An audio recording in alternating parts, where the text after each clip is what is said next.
ہمارے پاس انٹرنیٹ ہے، موبائل ہے، آواز کے فاصلے اتنے کم ہوئے ہیں کہ دلوں کے فاصلے بڑھ گئے ہیں۔ اقبال کہنے لگے دل کے لیے موت ہے، دل کے لیے موت ہے، دل کے لیے موت ہے یہ مشینوں کی حکومت۔ احساس مروت کو کچل دیتے ہیں یہ آلات، آلات پہ زندہ ہیں ہم۔ دل کے لیے موت، اور کسی کے گھر جانا، دروازے پہ دستک دینا، اور کبھی خط لکھنا تو سوچ سوچ کے، کبھی کاٹنا تو پھر لکھنا۔ لفظ یہ اس کے شایان شان نے، یہ جملہ میں نے بدل دیا، لیکن اب بے باکانہ گفتگو ہے، تو مجھے وائس کر دے، میں تجھے وائس کر دوں گا، حال ہی کوئی نہیں۔ تو کیا کوئی سوچے گا، کیا کوئی لکھے گا، کیا کوئی اس میں خوبصورتی کے رنگ بھرے گا؟ سخت ہو جاتے ہیں دل جب آپ مشینوں کی زندگی میں زندہ رہتے ہیں۔ دل نرم کیسے ہوتے ہیں؟ میرے نبی پاک نے فرمایا یتیم کے سر پہ ہاتھ پھیر، رب تیرا دل نرم کرے گا۔ اگر زنگ لگ جائے دل کو تو اللہ کا ذکر کر، قرآن پاک کی تلاوت کر، اللہ تیرے دل کو نرم کر دے گا۔ اور پھر فرمایا کہ اگر دل سخت ہو جائے تو موت کو یاد کر، تیرا دل نرم ہو جائے گا۔ اچھوں کی صحبت اختیار کریں تو دل نرم ہو جاتا ہے۔ قبروں کی زیارت کریں، جائیں کبھی اپنے شہر کے قبرستان میں، غور کریں کہ وہ چودھری صاحب لیٹے، یہ علامہ صاحب لیٹے، وہ فلاں بہت بڑے افسر لیٹے، وہ دیکھو وہ میرا عزیز لیٹا ہے۔ وہ ہارون رشید نے کہا حضرت داؤد طائی سے نصیحت کر دیں، تو فرمانے لگے باپ کدھر ہے تیرا؟ کہا حضور قبرستان میں، اماں قبرستان میں، دادا نانا بڑے بھائی سب قبرستان میں۔ فرمایا میں کیا نصیحت کروں؟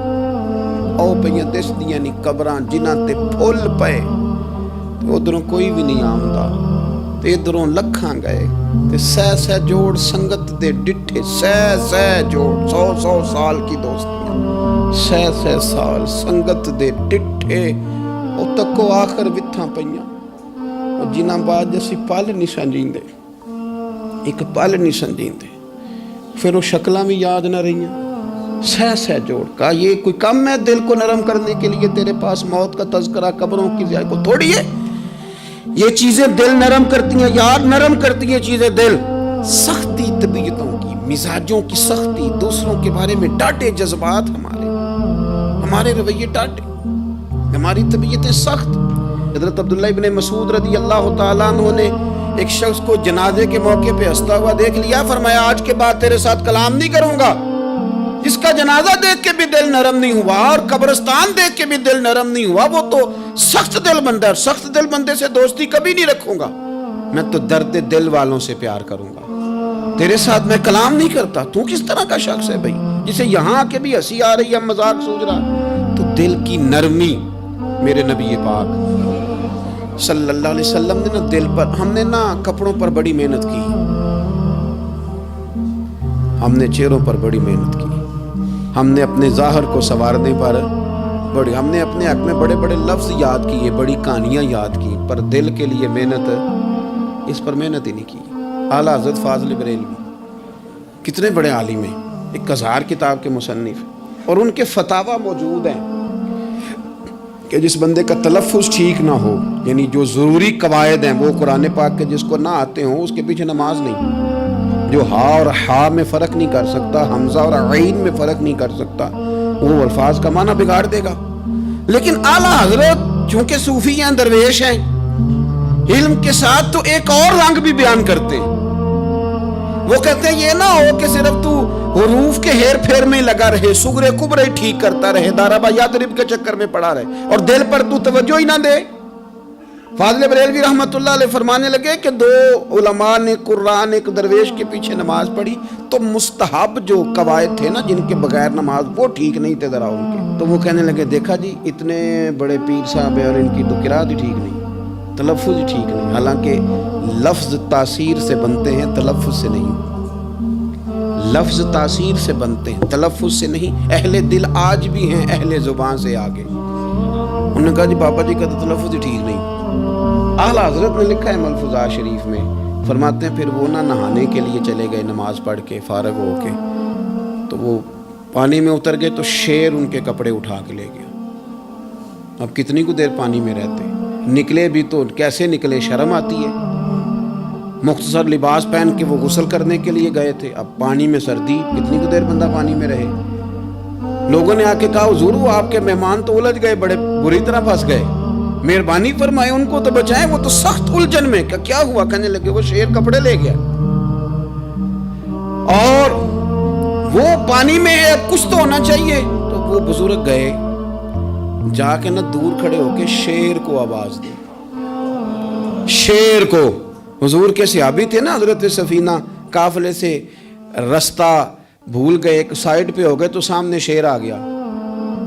میں نے کہا ہے لیکن جب آ جائے تو, جب شیر سامنے آ جائے, جب سامنے آ جائے پھر پتہ چلتا ہے کہ یہ تو واقعی آ گیا ہے, پھر انداز اور ہوتا ہے. حضرت سفینہ کے سامنے شیر ہی آ گیا. مشکات میں شیر آیا, اب کوئی بھاگتا ہے, کوئی چڑھتا ہے درخت پہ, کوئی لکڑی اٹھاتا ہے, کوئی اسلحہ پکڑتا ہے. حضرت سفینہ فوراً بولے, کہنے لگے او شیر ذرا خیال کرنا میں رسول اللہ کا غلام ہوں. پھر آکھیا شیر سفینہ تائی جا رہا یا راہ جان دے, او جڑے غلام رسول اللہ دے اسی غلام ہونا دے. شیر دو میں لاتا رستہ چھوڑ گیا. اور بابا جی بھی گئے, فاضل بریلوی کہتے ہیں شیر کو آواز دی, شیر دوڑا آیا, آگے کہنے لگے وہ ہمارے مہمانوں کے کپڑے لے گیا, تجھے شرم نہیں آتی؟ تو شیر کپڑے اٹھا کے واپس لایا. ان علماء کو, حضرات علماء کو کپڑے پیش کیے. جب ان کو پیش کیے تو پیش کرتے ہی بزرگ پھر فرمانے لگے, کہنے لگے مولانا تم نے لفظ سیدھے کیے ہیں, میں نے دل سیدھا کیا ہوا ہے.